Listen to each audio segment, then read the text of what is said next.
Hey guys, how are you all? Hope you people are doing well. Again, we come back to this particular the union government. In today's class, we will going to discuss about the powers and functions of parliament. Okay. So in our previous classes, we have done with the Rajya Sabha, Lok Sabha, which makes the parliament. In today's class, what we're going to do is we will try to understand the powers and functions of the parliament. The first power is legislative powers, which they're going to enjoy. Then the members of Rajya Sabha and Lok Sabha, they are having the administrative powers with them. Next is financial powers. Next is judicial powers. After that, they are having powers to amend the constitution. They can make the changes in the constitution. Then uh, miscellaneous we have added in other powers of parliament. Okay, we'll discuss these powers and functions one by one. Okay.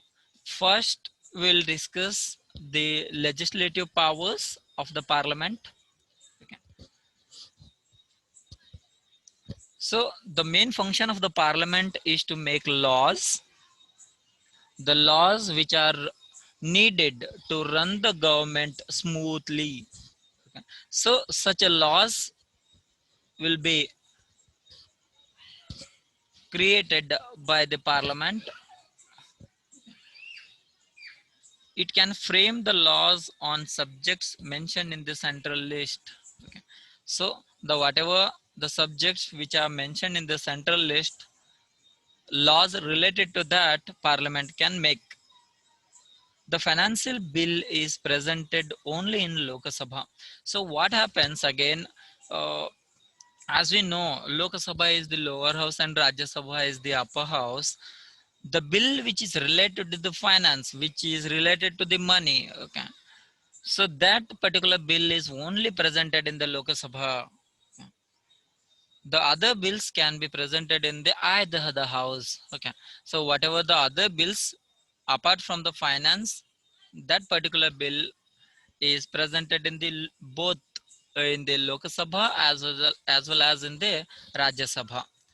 But the bills become the laws only after the proper discussion and approval by the both the houses. So whenever there is a new bill they want to make, so there should be a proper discussion on that particular bill. Okay, so again there are far against the members will talk. Okay, they will discuss about the merits and demerits of that particular bill and all those things. Finally they will come up with the drawbacks, and what are the drawbacks, they try to remove the drawbacks from that particular bill and they wanted to make it well. So after the proper discussion in discussion with the ruling party, opposition party, and all those things. Okay, so in the both the houses that particular bill goes in Rajya Sabha as well as in Lok Sabha. Okay, so when there is a disagreement between the houses regarding a bill, again when there is a disagreement between these Rajya Sabha and Lok Sabha, okay, regarding a bill, then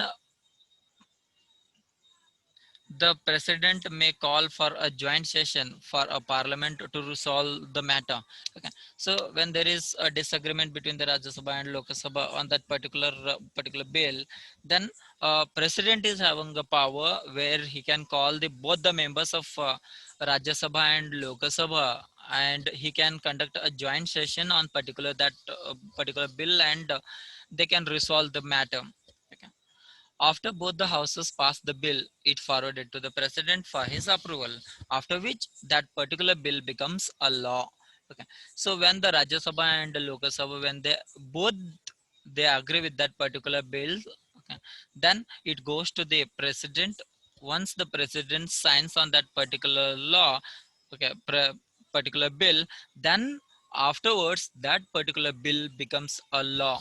Okay, so this is what one of the function which a parliament enjoys. Okay, so that is the members of parliament, they are having the power of this legislative power, okay, making the laws.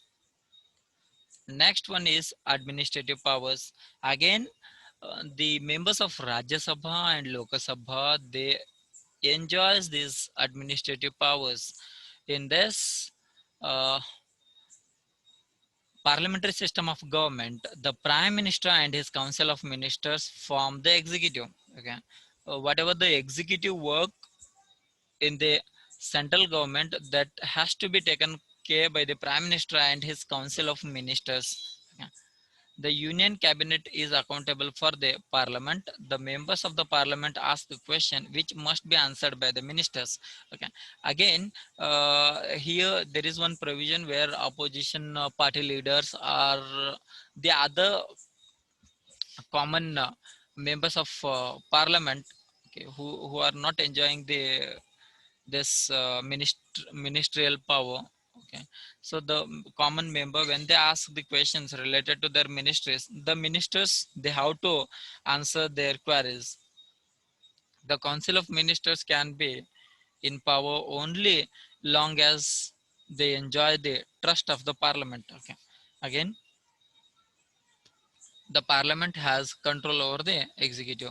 Okay, again, the Parliament, it has the control over the executive matters. Then next one is very important power of Lok Sabha and Rajya Sabha, that is Lok Sabha. Okay, uh, this Rajya Sabha, it doesn't enjoys much power in this particular financial matters. Okay, Lok Sabha has the exclusive power of this financial thing. Okay, so Lok Sabha, the lower house, the Lok Sabha exercises total control over the financial matters of the country. The government cannot levy any tax or spend any money without the approval of the Lok Sabha.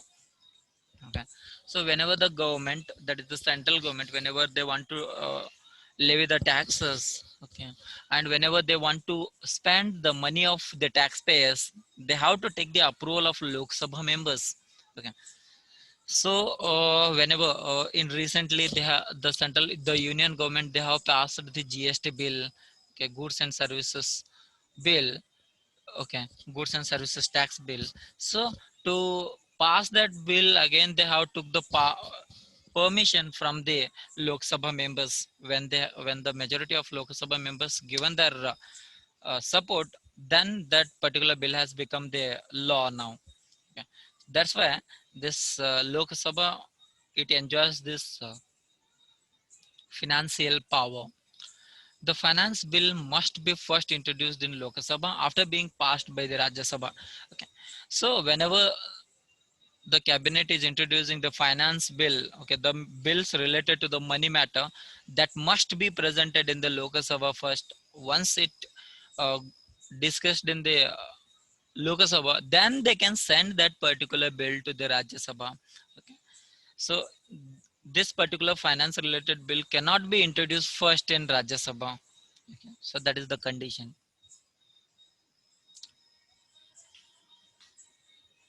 So after being passed by the Lok Sabha, the bill goes to the Rajya Sabha for the discussion. Okay. So once it gets the discussion with the Lok Sabha members, then it goes to the Rajya Sabha members. Okay. Rajya Sabha member can give certain suggestions and directions, and also they can delay giving its consent to the bill for 14 days. Okay. So what the Rajya Sabha members can do, first thing, they can give their suggestions and the directions on that particular finance bill. Afterward, okay, apart from that, they can they can delay, okay, they can delay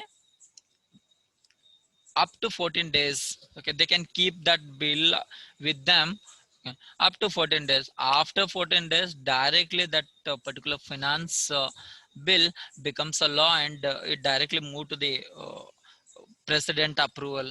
Okay, so whatever the power the Rajya Sabha has related to finances, they can give the suggestions and they can give the directions, and they can keep that particular bill for 14 days. After that, that directly okay, will be accepted as Rajya Sabha member has given the approval after 14 days. Okay, so that is the thing. As I told you, Rajya Sabha members doesn't have much power in the financial matters. So that is about the financial powers of Parliament. Then we'll move to the next one, which are judicial powers, guys. Okay. Both the houses of parliament have the authority to remove the judges of the Supreme Court and High Court through a motion of impeachment. Okay.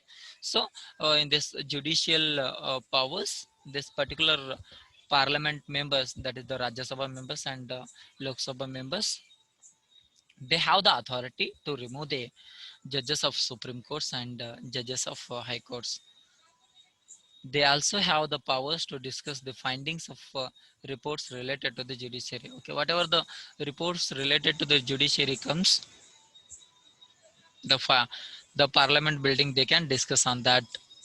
Then move to the very important power, that is power to amend the constitution. Both the houses of parliament have the equal power to amend the constitution.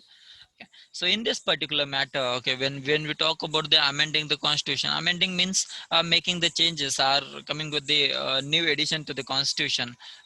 So in that matter, both the house members, like both the house members are Rajya Sabha members and Lok Sabha members. Okay. Both the members, they are having the equal powers in this particular power to amend the constitution. The amendment bill can be presented first either the house. Okay, this particular any amendment, constitution amendment related bill, okay, that can be either firstly presented in the Rajya Sabha or else Lok Sabha. Yeah, okay.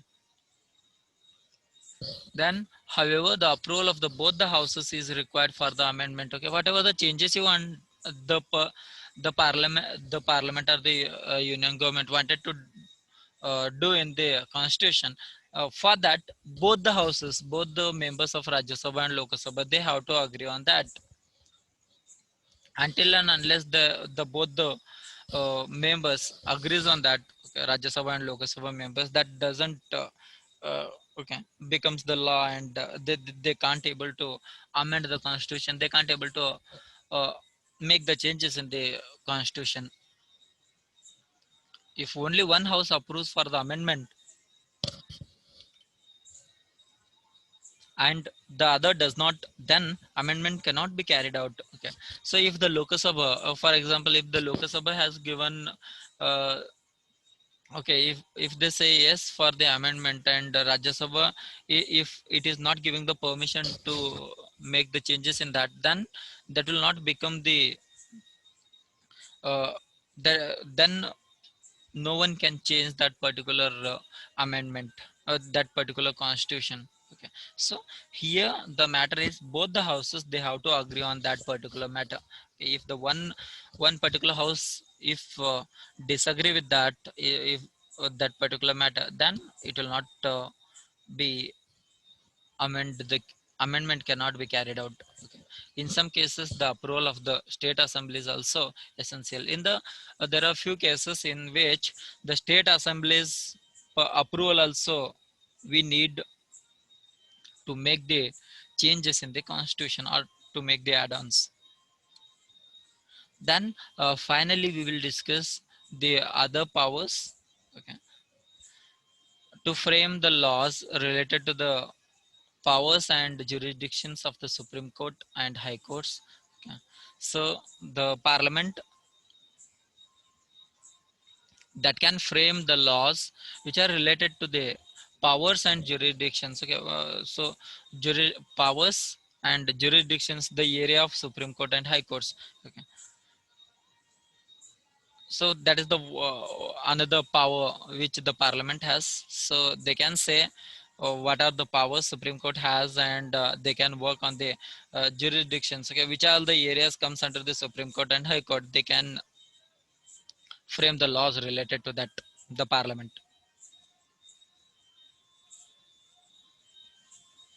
Then second power is to establish one High Court for two or more states. Okay, so here one High Court can work for more states. Like one example we are having in Punjab, Haryana. We are for Punjab and Haryana, we are having the only one high court. So like that, the parliament has the power. Or else generally what happens, every state they are having their own high courts. Okay. Third one is to create a new states or rename them, or to determine the boundaries of the states. The particular parliament has the power. Okay, parliament, it can come up with the new states. Okay, it can give the permissions. It can give the it has the power to give the permission to rename the states, and they can work on the determining the boundaries of the respective states. Okay. So then fourth power is again to discuss the reports of the committees. Okay, so whatever the committees, they come with the reports. Okay, so that particular reports also the parliament can discuss, like election commission, backward classes commission, and finance commission, uh, public service commissions. Like this, these commissions reports can be discussed by the parliament.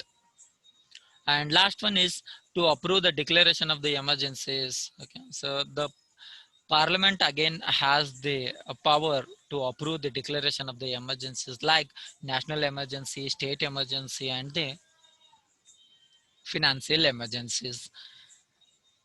Okay, so that is what I wanted to discuss in today's class, guys. Okay, so read well. See you in next class with a new topic. Till then, take care. Bye bye.